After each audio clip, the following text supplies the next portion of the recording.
الله والله والله والله.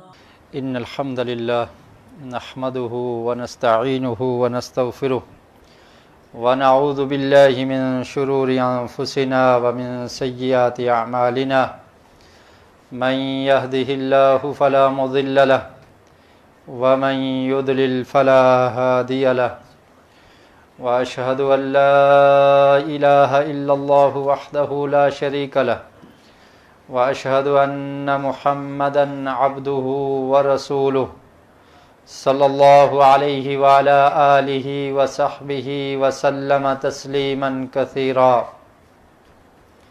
يا أيها الذين آمنوا اتقوا الله حق تقاته ولا تموتن إلا وأنتم مسلمون. يا أيها الناس اتقوا ربكم الذي خلقكم من نفس واحدة وخلق منها زوجها وبث منهما رجالا كثيرا ونساء واتقوا الله الذي تساءلون به والأرحام إن الله كان عليكم رقيبا. يا أيها الذين آمنوا اتقوا الله وقولوا قولا سديدا يصلح لكم أعمالكم ويغفر لكم ذنوبكم ومن يطع الله ورسوله فقد فاز فوزا عظيما. أما بعد فإن خير الحديث كتاب الله وخير الهدي هدي محمد صلى الله عليه وسلم وشر الأمور محدثاتها وكل محدثة بدعة وكل بدعة ضلالة وكل ضلالة في النار. أعوذ بالله السميع العليم من الشيطان الرجيم. إن الذين كذبوا بآياتنا واستكبروا عنها لا تفتح لهم أبواب السماء ولا يدخلون الجنة حتى يلج الجمل في سم الخياط وكذلك نجزي المجرمين. حضرات، سابقہ خطبہ جمعہ میں ہم نے یہ عرض کیا تھا کہ انسان کی موت کا وقت جب قریب آتا ہے تو یہ وقت بڑا ہی مشکل اور دشوار وقت ہے. اس وقت جو مصائب، جو آلام، جو تکالیف ہوتی ہیں وہ بہت شدید ہوتی ہیں. اور پھر اس وقت کی خاص اہمیت ہے کہ انسان کو اس وقت کلمہ نصیب ہو جائے، اس کا خاتمہ بالایمان ہو جائے. جس انسان کا اچھا خاتمہ ہو، حسن الخاتمہ جس کو کہا جاتا ہے، وہ انسان کامیاب ہو جاتا ہے، کیونکہ اعمال کا دارمدار اختتام پر ہے. اور جو انسان اس کا خاتمہ اچھا نہ ہو، اس کا خاتمہ بہتر نہ ہو، برا خاتمہ ہو، تو وہ انسان ناکام ہو جاتا ہے. برے خاتمے کے کچھ اسباب ہم نے ذکر کیے تھے. ان میں سے ایک سبب عقیدے کا خراب ہونا، دوسرا سبب انسان کا بہت زیادہ گناہ کرنا اور گناہوں پر مصر رہنا، گناہوں کو ترک نہ کرنا، گناہوں کو چھوڑنا نہ، گناہوں کی دلدل میں پھنس جانا، حتیٰ کہ اس کے دل میں گناہوں کی محبت پیدا ہو جائے. تو یہ ایسا سبب ہے کہ جس سے انسان کے خاتمے پر اثر پڑتا ہے اور خاتمہ برا ہو سکتا ہے. اور تیسرا سبب یہ تھا کہ استقامت کو چھوڑ دینا. انسان اگر نیکیاں کرتا ہے، نیک اعمال کرتا ہے، تو اسے یہ نیکیاں آخر تک کرنی چاہیے. اللہ رب العالمین نے قرآن مجید میں ارشاد فرمایا وَاعْبُدْ رَبَّكَ حَتَّى يَأْتِيَكَ الْيَقِينُ. اللہ کے رسول کو فرمایا کہ آپ اللہ کی عبادت اس وقت تک کریں یہاں تک کہ آپ کو موت نہیں آ جاتی. تو نیکیاں کرنے والا شخص اگر نیکیوں کو ترک کر دے، چھوڑ دے اور گناہوں کی طرف مائل ہو جائے، استقامت اس میں نہیں ہے، کبھی کرتا ہے کبھی چھوڑ دیتا ہے، یا کچھ عرصہ وہ نیک رہا اور اس کے بعد اس نے اپنی لائف کو، اپنی زندگی کو تبدیل کر لیا اور گناہوں میں ملوث ہو گیا، تو یہ بھی ایک سبب ہے کہ انسان کا خاتمہ برا ہو سکتا ہے۔ یہ 3 اسباب ہم نے بیان کیے تھے۔ چوتھا اہم سبب یہ ہے کہ ضعف الایمان، ایمان کا کمزور ہونا۔ اگر انسان کا ایمان کمزور ہے تو برے خاتمے کے چانس ہیں۔ ایمان ایک ایسی چیز ہے کہ جس میں کمی اور زیادتی ہوتی ہے۔ اہل سنہ والجماعہ کا یہ موقف ہے اور متفقہ موقف ہے کہ اطاعت سے، نیکی کرنے سے انسان کے ایمان میں اضافہ ہوتا ہے، اور اگر وہ برائیاں کرتا ہے، نافرمانیاں کرتا ہے، اللہ کی بغاوت کرتا ہے تو اس کے ایمان میں کمی واقع ہو جاتی ہے۔ اور ایمان اگر کمزور ہو جائے تو اللہ کی محبت کم ہوتی چلی جاتی ہے۔ انسان کے دل میں محبت کا جذبہ ہے، اور یہ سب سے زیادہ محبت مومن اور مسلمان کے دل میں اللہ کی ہونی چاہیے۔ جب انسان کا ایمان اللہ پر مضبوط نہیں ہے، اس میں کمی ہے، تو اللہ کی محبت کمزور پڑتی چلی جاتی ہے، اور غیر اللہ کی محبت وہ غالب آ جاتی ہے، یعنی اللہ کے علاوہ کسی اور کی محبت وہ زیادہ ہو جاتی ہے۔ وہ محبت دنیا کی ہو، وہ محبت کسی اور چیز کی ہو، اس کو اللہ کی محبت پر فوقیت نہیں دینی چاہیے۔ مومن کے دل میں سب سے زیادہ محبت اللہ کی ہو، اور یہ ایمان ہی کی وجہ سے ہو سکتی ہے۔ اگر ایمان کمزور ہے تو وہ محبت بھی ماند پڑ جائے گی، محبت میں کمی واقع ہو جائے گی۔ نبی اکرم صلی اللہ علیہ وسلم کا یہ مشہور فرمان، آپ نے فرمایا کہ جب تم میں سے کوئی شخص کسی برائی کو دیکھے، من رآ منکم منکرا فلیغیرہ بیدہ، اس کو اپنے ہاتھ سے روکنے کی کوشش کرے۔ جب کسی برے کام کو دیکھتا ہے تو اس کو اپنے ہاتھ سے روکنے کی کوشش کرے۔ وہ اگر گھر کا سربراہ ہے تو وہ یہ سمجھے کہ میری ذمہ داری ہے، میری موجودگی میں میرے گھر میں کوئی معصیت نہیں ہو سکتی، کوئی نافرمانی نہیں ہو سکتی، اللہ کی بغاوت نہیں ہو سکتی، اللہ کی حدود کو پھلانگا نہیں جائے گا۔ یہ اس کی ذمہ داری ہے کہ اپنے ہاتھ سے روکنے کی کوشش کرے، اپنے آپ کو روکے، اپنے گھر والوں کو روکے، جہاں تک اس کا بس چلتا ہے وہاں تک اس برائی کو ختم کرنے کے لیے اپنے ہاتھ کا استعمال کرے۔ اور یہ ایمان کا اعلیٰ مقام ہے۔ اور پھر فرمایا فَمَن لَّمْ يَسْتَطِعْ، جو اس کی استطاعت نہیں رکھتا، فَبِلِسَانِهِ، تو اسے چاہیے کہ اپنی زبان سے روکے، زبان سے روکنے کی کوشش کرے، برائی کو دیکھ کر اس پر خاموش نہ رہے، بلکہ اس کے درمیان یہ ایک رکاوٹ بن جائے، اپنی زبان کو استعمال کرے کہ میری موجودگی میں میں اللہ کا غلام ہوں، میں مسلمان ہوں، میں اللہ کا فرما بردار ہوں، میرے ہوتے ہوئے یہ گناہ نہیں ہو سکے گا، اپنی زبان کو استعمال میں لائے۔ یہ ایمان کا دوسرا درجہ ہے۔ اور پھر فرمایا کہ اگر تم اس کی بھی استطاعت نہیں رکھتے فَبِقَلْبِهِ، تو دل سے اس برائی کو برا سمجھو۔ یہ نہیں ہے کہ اس برائی پہ تم خوش ہوتے رہو کہ چلو موقع مل گیا ہے، جو کرتے ہیں کرتے رہیں، میں بھی انجوائے کر رہا ہوں، میں بھی اس گناہ کو دیکھ رہا ہوں، کوئی پرواہ نہ ہو۔ پھر ایمان کیسا؟ ایمان یہ ہے کہ انسان آخری درجہ یہ ہے کہ وہ اپنے دل میں اس برائی کو برا سمجھے اور پریشان ہو کہ اس برائی کو میں اپنے ہاتھ سے نہیں روک سکتا، اپنی زبان کو نہیں استعمال کر سکتا، میں کمزور ہوں۔ فَبِقَلْبِهِ، تو اپنے دل سے اس برائی کو برا سمجھے۔ اور آقا علیہ الصلوۃ والسلام نے ارشاد فرمایا ذَلِكَ أَضْعَفُ الْإِيمَانِ، یہ ایمان کا کمزور ترین حصہ ہے کہ برائی کو دل سے برا سمجھنا۔ آج معاشرے میں اس قدر برائیاں پائی جاتی ہیں کہ انسان پرواہ ہی نہیں کرتا، اور یہ خیال اور یہ وہم بھی ختم ہو چکا ہے کہ یہ برائی ہے یا نہیں، اس کو ہم نے روکنا ہے یا نہیں روکنا، اس کو دل سے برا سمجھنا ہے یا نہیں سمجھنا، یہ خیال بھی ختم ہوتا چلا جا رہا ہے۔ تو فرمایا کہ ایمان کا کمزور ترین حصہ یہ ہے کہ تم دل سے اس برائی کو برا سمجھو۔ تو اس سے یہ ثابت ہوتا ہے کہ ایمان کمزور بھی ہوتا ہے۔ اور جب ایمان کی حلاوت اور ایمان کی قوت نہ ہو تو پھر انسان کو برائی نہیں لگتی، اسے خطرہ محسوس کرنا چاہیے اور سوچنا چاہیے کہ میرے ایمان کی کیا کیفیت ہے، میرا ایمان، میری غیرت ایمانی کتنی مضبوط ہے۔ انسان اپنے لیے غیرت کھاتا ہے، اس کو کوئی بات کر کے دیکھے، وہ دو جواب دے گا.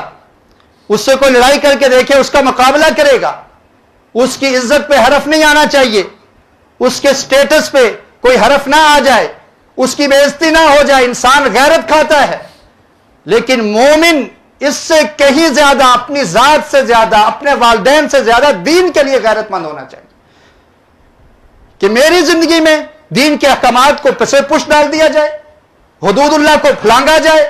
میری رعیت میں, میرے گھر میں یہ کام ہو رہا ہے, مجھے کوئی پرواہ نہیں ہے. تو اگر اس قدر انسان کمزور ہو چکا ہے تو اسے سمجھنا چاہیے کہ اس کا ایمان کمزور ہوتا جا رہا ہے. ذالک اضعف الایمان, کہ یہ ایمان کا کمزور ترین حصہ ہے. اور جب ایمان کا نور انسان کے دل میں روشن ہوتا ہے, ایمان کی حلاوت اور قوت ہوتی ہے, تو پھر یہ ایمان اس کو گناہ کی طرف نہیں جانے دیتا. اور یہ ایمان ہونا چاہیے کہ انسان گناہ سے رک جائے, گناہ سے باز آ جائے, ایمان اس کو نیکی کی طرف لے کر جائے. اور اگر ایمان ہمیں گناہ سے روکتا نہیں ہے, صرف ہماری زبان کی بات ہے کہ میں مومن ہوں, میں پکا مسلمان ہوں, گناہ بھی کرتا ہوں, کوئی پرواہ نہیں ہوتی, اور اگر کسی برے کام کی طرف جا رہا ہوں پھر بھی کوئی پرواہ نہیں ہے, اور نیکی کے کاموں کو میں چھوڑ رہا ہوں, نماز نہیں پڑھتا, زکوٰۃ ادا نہیں کرتا, نیکی کے کوئی کام نہیں کرتا, اور پھر بھی میں پکا مومن اور مسلمان ہوں, اسے ایمان کی فکر کرنی چاہیے کہ ایمان کمزور ہو چکا ہے. یہ کیسا ایمان ہے کہ جو نیکی کی طرف نہیں لے کر جا سکتا؟ یہ کیسی شمع ہے جو ہمیں راستہ نہیں دکھاتی؟ ایمان ایک چنگاری ہوتی ہے, ایک شمع کی شکل ہوتی ہے, وہ انسان کے دل کے اندر غیرت کو پیدا کرتی ہے. دین کے لیے غیرت ہو کہ انسان حیا کرتا ہے, شرم کرتا ہے کہ میرا خالق اور میرا مالک, اس نے جو حکم دیا میں نے وہ کرنا ہے, میرا اس پر یقین ہے, میرا اس پر ایمان ہے کہ اس کے علاوہ کوئی الہ نہیں, کوئی معبود نہیں, کوئی خالق اور مالک نہیں, کوئی رب نہیں, کوئی عزت دینے والا نہیں, کوئی مصیبت کو ٹالنے والا نہیں. اس رب پر میرا یقین ہے, میں نے جینا ہے, اس کی رضا کے لیے جینا ہے, اس کے جو جو احکامات ہیں ان پر میں نے عمل کرنا ہے. یہ ایمان کا تقاضا ہے.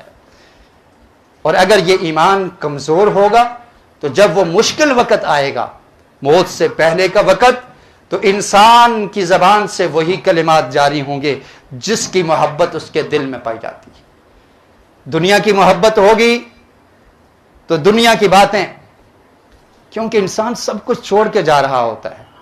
ذرا آپ تصور کریں, جو لوگ باہر کے ممالک میں رہتے ہیں, پردیس میں رہتے ہیں, وہ پردیس میں رہتے ہوئے بھی ان کے دل اپنے دیس کے لیے دھڑک رہے ہوتے ہیں, ان کے دل میں اپنے دیس کی محبت ہوتی ہے.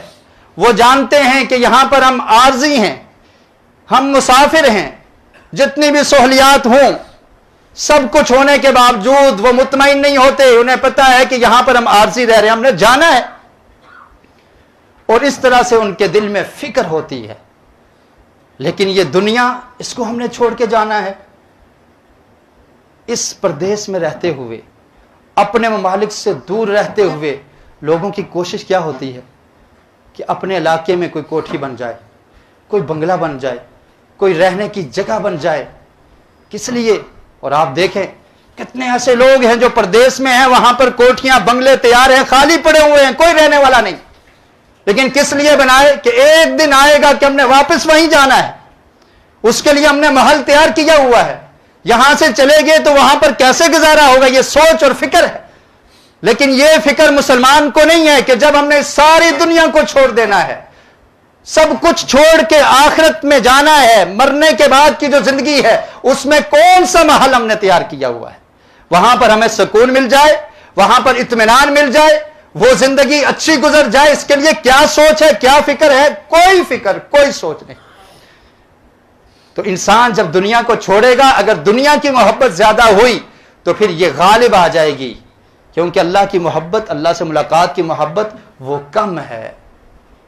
اور پھر بس اوقات کیا ہوتا ہے کہ انسان زبان سے پھر ایسے کلمات ادا کر دیتا ہے جو کفریہ کلمات ہوتے ہیں, زبان سے ایسے جملے ادا کر دیتا ہے جو شکوک و شبہات پر مبنی ہوتے ہیں.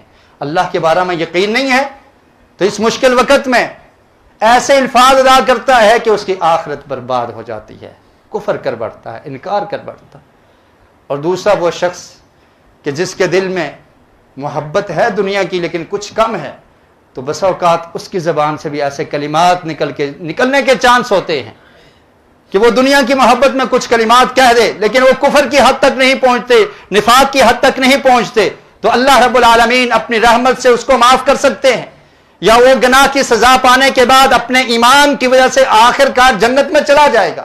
لیکن فکر یہ کرنی ہے کہ اس وقت اس مشکل گھڑی میں اللہ کی محبت اگر غالب ہوئی تو ہم کامیاب ہو جائیں گے، اور اگر اللہ کے علاوہ کسی اور چیز کی محبت اس نے غلبہ اختیار کر لیا تو ناکامی کے چانس ہیں۔ ایک اموی بادشاہ سلیمان بن عبد الملک، وہ حج کرنے کے بعد مدینہ میں گئے، اور مدینہ میں جا کر انہوں نے یہ سوال کیا کہ یہاں پر کوئی ایسا شخص ہے جس نے صحابہ کرام سے ملاقات کی ہو۔ بعد میں آنے والا یہ بادشاہ ہے سلیمان بن عبد الملک، تو اس نے کہا کہ کوئی ایسا شخص تابعی موجود ہے جس نے صحابہ کرام کی جماعت سے ملاقات کی ہو۔ اسے بتایا گیا کہ ہاں ایک شخص موجود ہیں اور ان کا نام ہے ابو حازم رحمت اللہ علیہ، یہ تابعی ہیں، انہوں نے بہت سارے صحابہ سے ملاقات کی ہے۔ فرمایا کہ ان کو بلایا جائے، میرے کچھ سوال ہیں، میں ان سے سوال کرنا چاہتا ہوں۔ فارسل الیہ فلما اتاہ قال یا ابا حازم ما لنا نکرہ الموت۔ ابو حازم آئے تو اس سے سوال کیا سلیمان بن عبد الملک نے کہ آپ مجھے یہ بتائیں کہ کیا وجہ ہے ہم موت کو ناپسند کرتے ہیں۔ ما لنا نکرہ الموت، ہم موت کو بہت ناپسند کرتے ہیں، ہمیں موت پسند نہیں ہے، اس کی کیا وجہ ہے؟ تو ابو حازم نے یہ جواب دیا، قال انکم عمرتم الدنیا وخربتم الآخرہ، سونے کے پانی سے لکھنے والے الفاظ ہیں۔ فرمایا کہ تم لوگوں نے دنیا کو آباد کیا ہے اور آخرت کو خراب کر دیا ہے۔ عمرتم الدنیا، دنیا کو تم نے آباد کیا ہے، دنیا کے لیے سب کچھ کیا ہے، وخربتم الآخرہ، تم نے اپنی آخرت کو خراب کر دیا ہے۔ اور اب معاملہ اس حد تک پہنچ چکا ہے، فتکرہون الخروج من العمران الی الخراب، تو تم یہ ناپسند کرتے ہو کہ یہ عمارت چھوڑ کر، یہ آباد جگہ چھوڑ کر بیابان جگہ پر جانا تمہیں ناپسند ہے، کیونکہ تم نے اس کو آباد کیا ہے اور آخرت کو خراب کر بیٹھے ہو، آخرت کے لیے کچھ تیار نہیں کیا، تو اب تمہیں یہ چیز ناپسند ہے کہ تم اس آباد جگہ کو چھوڑ کر خراب کی طرف چلے جاؤ، اس لیے موت کو ہم لوگ ناپسند کرتے ہیں۔ دوسرا سوال کیا، کہنے لگا قال صدقت، آپ نے صحیح کہا ہے، ثم قال لیت شعری ما لنا عند اللہ تعالی، لیکن یہ بتائیے کہ اللہ رب العالمین نے جو انعامات ہمارے لیے تیار کیے ہیں وہ بھی تو ہیں، اس کے حقدار بھی تو ہم ہی ہوں گے۔ تو ابو حازم رحمت اللہ علیہ نے کہا کہ تم اپنے اعمال کو قرآن پر پیش کرو، اعرض عملک علی کتاب اللہ، یہ کتاب قرآن مجید کتاب ہدایت جس میں میرا اور آپ کا تذکرہ موجود ہے، سوچئے، غور و فکر کیجئے، اس پر اعمال پیش کرنے کا کہا کہ اپنے اعمال کو کتاب اللہ پر پیش کرو، قرآن پر پیش کرو، تمہارا ذکر کس قرآن کی آیت میں موجود ہے؟ سلیمان بن عبد الملک کہنے لگا کہ قرآن پر میں کیسے اپنے اعمال کو پیش کروں؟ فرمایا سورہ انفطار کی ان آیات کو پڑھو، ان الابرار لفی نعیم وان الفجار لفی جحیم، کہ نیک لوگ اللہ تعالیٰ نے ان کے لیے نعمتیں تیار کی ہیں، یہ اللہ کی نعمتیں ہیں۔ ان الابرار لفی نعیم، جو نیکیاں کرنے والے ہیں، اچھے کام کرنے والے ہیں، اللہ نے ان کے لیے نعمتوں کو تیار کیا ہے۔ وَإِنَّ الْفُجَّارَ لَفِي جَحِيمٍ، اور جو گناہ گار ہیں، گناہ کرنے والے ہیں، جو باغی ہیں، عاصی ہیں، نافرمان ہیں، اللہ تعالیٰ نے ان کے لیے جہنم کو تیار کیا ہے۔ سلیمان بن عبد الملک نے کہا کہ یہ بات ٹھیک ہے، صدقت، اور پھر ایک تیسرا سوال کیا، فرمایا فَأَيْنَ رَحْمَةُ اللَّهِ، اللہ کی رحمت تو بھی ہے، اللہ کی رحمت کہاں ہے؟ تو ابو حازم جواب دینے لگے کہ قرآن میں اس کا جواب بھی موجود ہے، ان رحمت اللہ قریب من المحسنین، کہ اللہ کی رحمت قریب ہے لیکن ان لوگوں کے لیے جو نیکیاں کرنے والے ہیں، جو محسن ہیں، جو نیک ہیں، ان کے لیے اللہ کی رحمت ہے۔ دیکھ لو قرآن میں اپنے اعمال پیش کرو، اگر تو تم نیک ہو تو اللہ کے انعامات کے بھی حقدار ہو، اگر تم اللہ کے فرما بردار ہو تو اللہ کی رحمت بھی تمہارے قریب ہے، لیکن اگر ایسا نہیں ہے تو پھر غور و فکر کرنا چاہیے۔ پھر اگلا سوال کیا کہ اگر ایسا ہی ہے تو پھر یا لیت شعری کیف الارض علی اللہ تعالی غدا، کل اللہ کے ہاں پیش ہونا ہے تو ہم کیسے پیش ہوں گے؟ اللہ کے ہاں ہم کیسے پیش ہوں گے؟ تو وہ کہنے لگے، ابو حازم رحمت اللہ علیہ نے کہا اما المحسن فکل غائب الذی یقدم علی اہلہ، فرمایا کہ اگر تو نیک شخص ہے تو وہ اللہ کے ہاں ایسے پیش ہوگا جیسے کوئی مسافر، کوئی غائب آدمی اپنے گھر لوٹ کر آتا ہے۔ کوئی آدمی جو گھر سے دور ہو، کئی سالوں سے دور ہو، کہیں مہینوں سے دور ہو، جب وہ گھر جاتا ہے تو اس کو کتنی خوشی ہوتی ہے، اس کے گھر والے کس قدر خوش ہوتے ہیں۔ فرمایا اسی طرح محسن، نیکیاں کرنے والا آدمی اللہ کے سامنے جب پیش ہوگا، یہ وقت آئے گا تو اسے خوشی محسوس ہوگی، اس طرح خوش ہوگا کہ جس طرح انسان اپنے گھر جا رہا ہے، اپنے گھر والوں کے پاس جا رہا ہے، یہ بھی خوش ہے، اس کے گھر والے بھی خوش ہیں۔ اور پھر فرمایا کہ وہ شخص وَأَمَّا الْمَسِيءُ فَكَالْآبِكِ يَقْدُمُ عَلَى مَوْلَى، فرمایا جو نافرمان ہے، جس نے اپنی مرضی کے مطابق زندگی بسر کی ہوگی، فرمایا اس کی مثال ایک غلام کی طرح ہے۔ وہ غلام جو مالک کو چھوڑ کے بھاگ گیا ہو۔ آج ہم اپنے مالک کو بھول چکے ہیں، آج ہم اپنے خالق کو بھول چکے ہیں، اپنے رب کو بھول چکے ہیں، پروردگار کو بھول چکے ہیں۔ ہم وہ بھاگے ہوئے غلام ہیں جو اللہ کو چھوڑ کے در در کی ٹھوکریں کھا رہے ہیں۔ کوئی مانگتا ہے کسی اور سے، کوئی سر کو جھکاتا ہے کسی اور کے سامنے، اولاد نہیں ملتی، کہیں اور چلا جاتا ہے، کوئی مصیبت آ جاتی ہے، اس سے جان چھڑانے کے لیے کسی اور جگہ پر پہنچ جاتا ہے، اللہ کے در کو چھوڑ دیتا ہے۔ فرمایا جو نافرمان ہے اس کی مثال اس بگوڑے غلام کی طرح ہے جو اپنے مالک سے بھاگا ہو، اور جب مالک اس تک پہنچتا ہے تو پھر اسے پریشانی ہوتی ہے، پھر اسے دکھ ہوتا ہے۔ تو فرمایا کہ اسی طرح جو فرما بردار ہے وہ کامیاب ہو جائے گا، اور جو نافرمان ہے وہ اسی طرح موت سے ڈرتا رہے گا۔ سلیمان بن عبد الملک نے جب سنا، کہا صدقت، آپ نے سچ فرمایا ہے، اور رونا شروع ہو گیا۔ اور پھر اس کے بعد کہنے لگا اوصنی، ابو حازم مجھے وصیت کیجئے، کچھ نصیحت کر دیجئے۔ فرمایا ایاک ان یراک اللہ تعالی حیث نہاک او یفقدک حیث امرک، فرمایا سلیمان یاد رکھ میری یہ وصیت ہے، اور اللہ کے رسول صلی اللہ علیہ وسلم بھی یہ وصیت کیا کرتے تھے، اتق اللہ حیثما کنت، جہاں پر بھی تو ہو اللہ کے خوف، اللہ کے ڈر کو اختیار کر لے۔ فرمایا میری یہ وصیت ہے کہ اپنے آپ کو بچا، ایاک ان یراک اللہ تعالی حیث نہاک، کہ ایسے مقام پر تو پہنچ جائے جہاں سے اللہ نے منع کیا ہے، کہ اللہ تعالیٰ تجھے نہ دیکھے ایسی جگہ پر جہاں پر اس نے جانے سے منع کیا ہے، جس کام سے اس نے روکا ہے تو وہاں پر جانے سے گریز کر، اللہ تعالیٰ تجھے یہ بغاوت کرتے ہوئے نہ دیکھے، اور پھر جس جگہ جانے کا اللہ نے حکم دیا ہے وہاں پر تو کبھی گم نہ ہو، کبھی اس جگہ کو چھوڑنا، کہ جس کا حکم اللہ نے دیا ہے اس کو کرنے والا بن جا، اور جس کام سے اللہ نے روکا ہے اس سے باز آ جا تو کامیاب ہو جائے گا۔ موت ایک ایسا وقت ہے کہ جس کی تیاری پہلے سے کرنی نہایت ضروری ہے۔ کائنات میں جتنے بھی انسان ہیں ان سب پر موت آنی ہے، اور اس کائنات کے انسانوں میں سے سب سے افضل ترین لوگ انبیاء علیہم السلام ہیں، کیونکہ اللہ رب العالمین نے ان کو اپنا پیغمبر بنایا، ان کو رسول بنایا، ان کو تمام لوگوں میں سے چن لیا ہے۔ اور پھر انبیاء علیہم السلام میں سے سب سے افضل میرے اور آپ کے پیارے آقا امام الانبیاء والمرسلین رحمت للعالمین نبی اکرم صلی اللہ علیہ وسلم ہیں۔ اور پھر انبیاء علیہم السلام کے بعد کائنات کے لوگوں میں سے سب سے افضل ترین لوگ وہ صحابہ کرام ہیں جن کو آقا علیہ الصلوۃ والسلام کی صحبت نصیب ہوئی۔ اور یہ ایک اہم نقطہ ہے، اس کو یاد کر لیجئے، اس فتنے کے دور میں آپ کو یہ نقطہ کام آئے گا کہ کائنات کے تمام لوگوں میں سے افضل ترین انبیاء علیہم السلام، انبیاء میں سے سب سے افضل پیارے رسول نبی اکرم صلی اللہ علیہ وسلم، اور پھر ان کے بعد کائنات کے لوگوں میں سے سب سے افضل ترین لوگ وہ صحابہ کرام ہیں۔ ان سے بڑھ کر کوئی ایمان والا نہیں ہو سکتا، ان سے بڑھ کر کوئی ایسا شخص نہیں ہے جو اللہ سے ڈرنے والا ہو، اور ان کی گارنٹی اللہ رب العالمین نے قرآن مجید میں دی ہے۔ یہ میری بات نہیں ہے، یہ قرآن کی بات ہے۔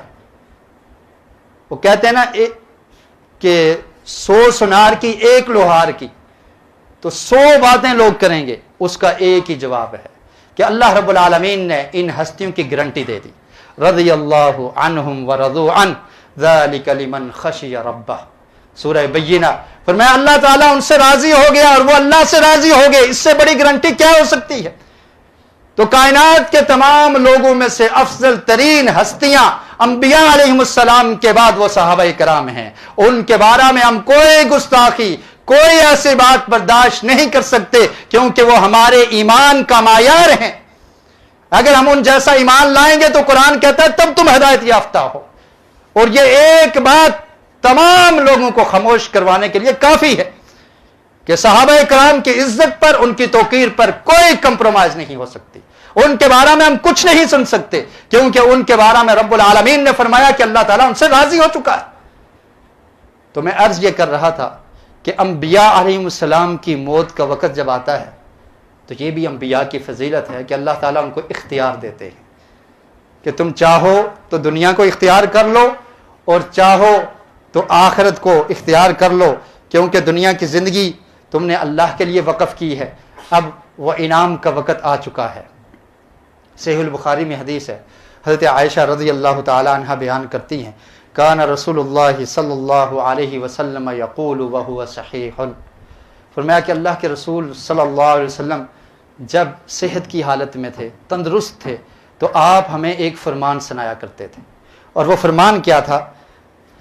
لن یقبض نبی قط، کہ کبھی بھی کوئی نبی جب اس کی موت کا وقت قریب آتا ہے، حتی یرا مقعدہ من الجنہ ثم یخیر، جب اس کی موت کا وقت قریب آتا ہے تو اللہ تعالیٰ اس کو جو اس کے لیے انعام تیار کیا ہے وہ اس کو دکھا دیتے ہیں۔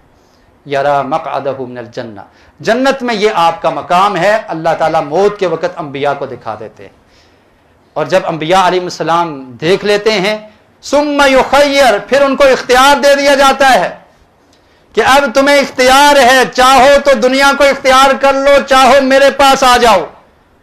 تو انبیاء علیہ السلام پھر یہ فیصلہ کرتے ہیں کہ ہم نے دنیا میں نہیں رہنا، ہمارے لیے جو نعمتیں اللہ رب العالمین نے تیار کی ہوئی ہیں ہمیں وہی چاہیے، اور انبیاء علیہ السلام اللہ سے ملاقات کو اختیار کر لیتے ہیں۔ فرمایا ایسے ہی نبی اکرم صلی اللہ علیہ وسلم کے ساتھ یہ معاملہ پیش آیا۔ فرمایا ثم فلما نزل به ورأسه على فخذی، حضرت عائشہ فرماتی ہیں کہ اللہ کے رسول کی موت کا وقت جب قریب آیا تو آپ کا سر مبارک میری گود میں تھا، اور پھر اللہ کے رسول نے آسمان کی طرف دیکھا، آپ پر غشی طاری ہوگی، کچھ دیر کے لیے آپ بے ہوش رہے، اور پھر جب افاقہ ہوا تو آپ نے چھت کی طرف دیکھا، ثم قال اللہم الرفیق الاعلی، اور پھر یہ کہا کہ اللہ تعالیٰ میں رفیق اعلیٰ سے ملنا چاہتا ہوں، رفیق اعلیٰ جو انعام تو نے میرے لیے تیار کیے اللہ تعالیٰ میں ان انعامات کو حاصل کرنا چاہتا ہوں۔ وَمَن يُطِعِ اللَّهَ وَالرَّسُولَ فَأُولَٰئِكَ مَعَ الَّذِينَ أَنْعَمَ اللَّهُ عَلَيْهِمْ مِنَ النَّبِيِّينَ وَالصِّدِّيقِينَ وَالشُّهَدَاءِ وَالصَّالِحِينَ وَحَسُنَ أُولَٰئِكَ رَفِيقًا، فرمایا وہ لوگ جو اللہ اور اللہ کے رسول کی اطاعت کرتے ہیں، اللہ رب العالمین ان کا حشر ان کے ساتھ کریں گے جو انعام یافتہ لوگ ہیں۔ وہ کون ہیں؟ من النبیین والصدیقین، وہ انبیاء علیہم السلام ہیں، وہ سچے لوگ ہیں، وہ شہداء ہیں، وہ نیک لوگ ہیں، وحسن اولئک رفیقا، اور یہ بہترین ساتھ ہے۔ تو اللہ کے رسول نے یہ تمنا کی، اللہم الرفیق الاعلی، اللہ رب العالمین مجھے وہ اچھا ساتھ چاہیے، میں دنیا میں مزید نہیں رہنا چاہتا۔ یہ دنیا کی محبت اور اللہ کی محبت ہے۔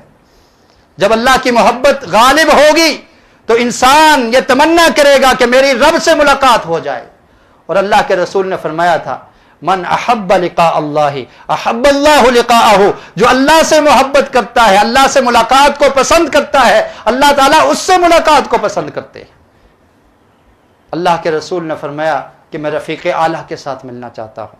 حضرت عائشہ فرماتی ہیں کہ ہم یہ سمجھ گئے فَكَانَتْ تِلْكَ آخِرُ كَلِمَةٍ وَعَلِمْتُ أَنَّهُ الْحَدِيثُ الَّذِي كَانَ يُحَدِّثُنَا وَهُوَ صَحِيحٌ، تین باتیں کہی کہ ایک چیز تو یہ سمجھ آ گئی کہ اللہ کے رسول نے اللہ کے پاس پیش ہونے کو اختیار کر لیا ہے، وَلَا يَخْتَارُنَا، اور ہمیں اختیار نہیں کیا، ہمیں چھوڑ کے چلے جائیں گے۔